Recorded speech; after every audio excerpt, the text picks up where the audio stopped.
Bismillahirrahmanirrahim. Kita tengok soalan SPM 2025 kertas 1 soalan 21. Rajah 7 menunjukkan model atom yang mewakili suatu hidrokarbon. Hidrokarbon. Kalau kita sebut hidrokarbon, apa ada dalam kepala kita? Ada karbon, ada hidrogen sahaja.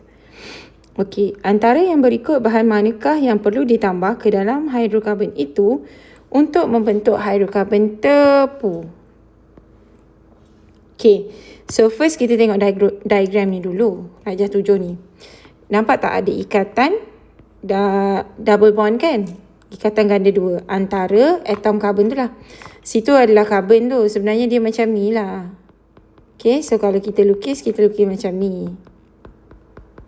Okay, so ini adalah hidrokarbon tak tepu.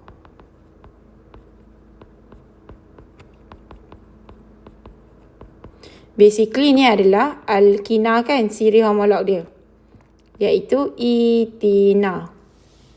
Okay, bila dia tanya apa perlu ditambah kepada hidrokarbon tak tepu ni untuk jadikan dia hidrokarbon tepu. Apa tu hidrokarbon tepu? Hidrokarbon tepu adalah hidrokarbon yang mempunyai hanya ikatan tunggal antara atom karbon. So basically kalau hidrokarbon tepu, dia adalah siri homolog dia apa? Alkana lah, betul tak? Okay. So asalnya dia adalah satu alkina. In this case etina.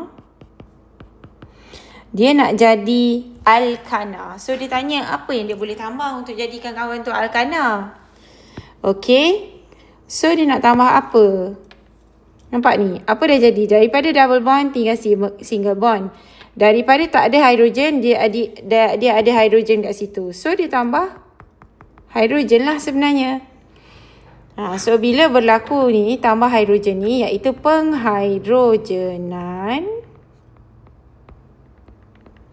ataupun penambahan hidrogen. Okay. Ikatan ganda dua tu akan dibuka. Dibuka tu inverted comma Ikatan ganda dua tu akan dibuka. Tinggal single bond sahaja. Lepas tu, tambahkan hidrogen tu. Hidrogen ni akan macam ni. So, tambah hidrogen. So, itu yang ini dan yang ini. Okay.